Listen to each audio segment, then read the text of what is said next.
Despite only releasing in 6 volumes, the Scott Pilgrim series has managed to stand the test of time, being fondly remembered by many well over 15 years past its initial release. Boasting a cult following, the series cemented its place in popular culture forever in 2010 with the release of a motion picture adaptation by Edgar Wright, which introduced a much wider audience into the world of Scott Pilgrim and his precious little life.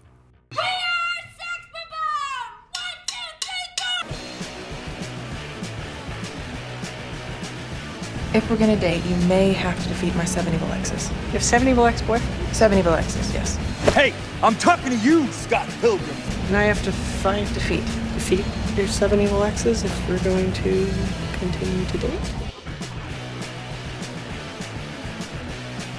If you want something bad, you have to fight for it. Did you really see a future with this girl?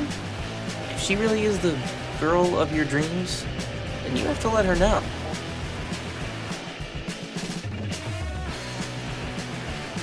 You have to overcome any and all obstacles that lie in your path.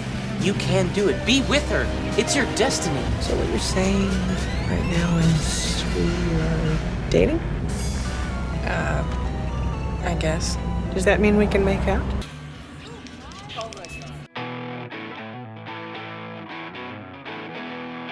The Scott Pilgrim franchise got its start in a very unusual way. Of course, the film is based on the graphic novels, but the graphic novels themselves got their inspiration from the 1998 song Scott Pilgrim by the band Plumtree. Brian Lee O'Malley, the creator of the Scott Pilgrim graphic novels, not only named his protagonist after the song, but specifically wrote the plot around the song's line, "I've liked you for 1,000 years." This inspiration is acknowledged in both the graphic novel and the film, which sees Scott donning a Plumtree t-shirt during his fight with Matthew Patel. The film even goes a step further, including the song Scott Pilgrim early on in the film's runtime, as well as Go, another track by Plumtree. The series has its hand on the pulse of a very specific area of pop culture, especially J-culture as seen in the series' manga-infused art style and constant references to video games. The film opens with music and sound effects from the Legend of Zelda series, which also serves a comedic purpose, with the sound effects coming from young Neil's DS perfectly timed to the conversation the characters are having.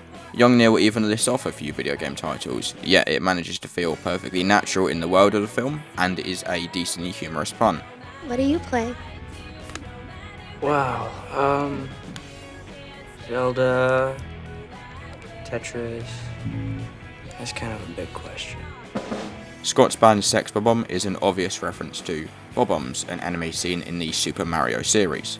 A similar, though lesser-known reference is the band Crash and the Boys, who are named after the Nintendo Entertainment System game Crash and the Boys Street Challenge. Many other references are scattered throughout the film and graphic novels, pleasing those who catch them, but feeling organic enough within the story that they don't confuse or leave out anyone unfamiliar with what is being homaged.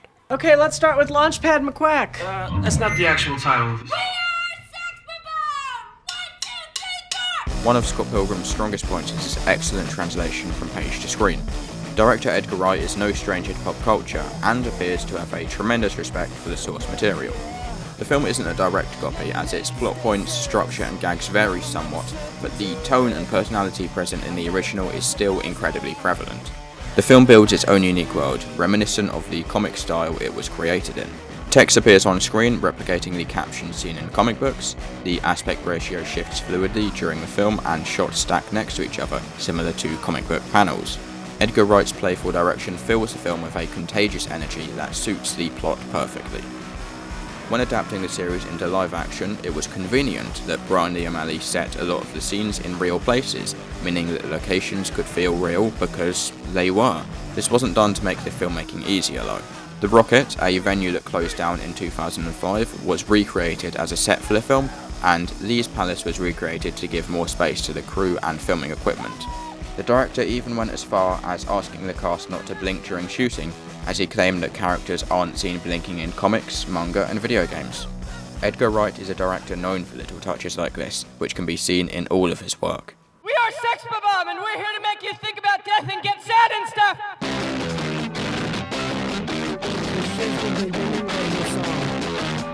Each evil ex has a reference to their specific number. Ramona's first ex, Matthew Patel, wears a jacket featuring one chevron. Lucas Lee and Gideon scenes are both littered with 2s and 7s. Todd wears a number 3 on his shirt, and Roxy's fight scene takes place in a nightclub with a big 4 on it.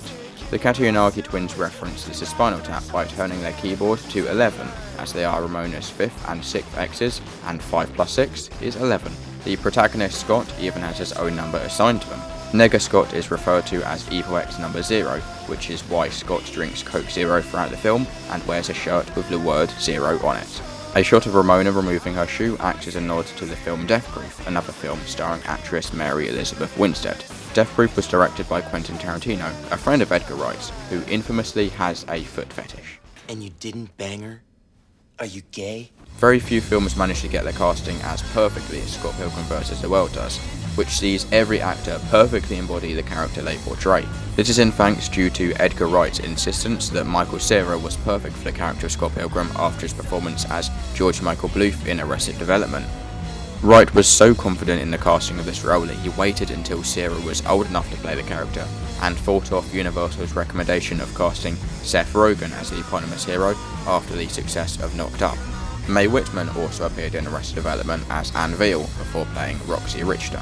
The rest of the cast also perfectly replicate their character as seen in the source material, from Mary Elizabeth Winstead's heart-stealing performance as Ramona Flowers to Jason Schwartzman's hateable yet charming portrayal as Gideon Graves.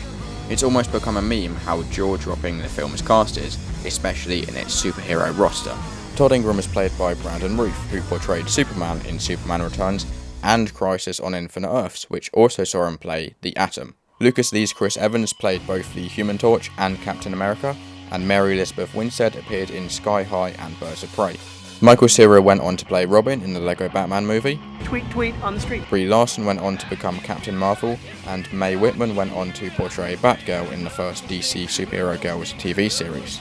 Seeing all these familiar faces adds an extra layer of excitement for comic book fans, as if the film itself wasn't enough. Edgar Wright's energetic style is reflected in the screenplay, written by himself and Michael Bacall, of course with a lot of inspiration from Brian Lee O'Malley's dialogue in the original graphic novels. The entire film has a bouncy, bubbly feel, which is of course a result of the work of a brilliant cast and crew, but is also prevalent in the script itself. The film flows very naturally in the way that it tells its story, helped by Scott's nonchalant attitude paired with the tight and clever dialogue.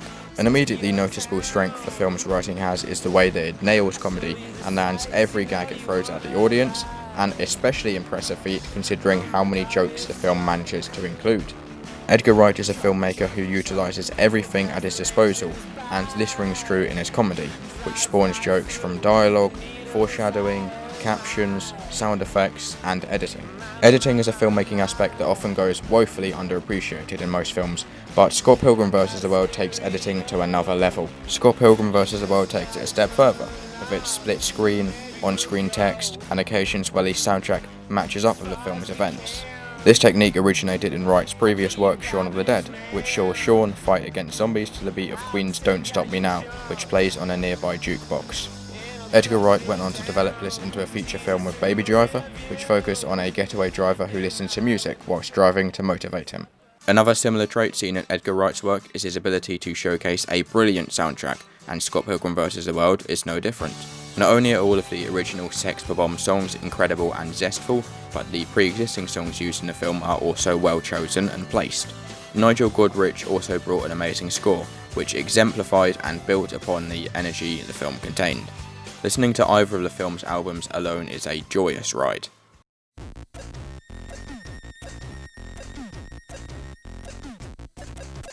Over 10 years later, Scott Pilgrim vs. the World is still just as remarkable as the day it was released, nailing every filmmaking aspect and showcasing exhilarating action sequences. Countless fans still discuss the movie frequently and dedicatedly purchase all the convention-exclusive merchandise, proving the film's longevity and endurance. The world that Brian Lee O'Malley created is still alive after all this time, and its loving fanbase isn't showing signs of going away anytime soon.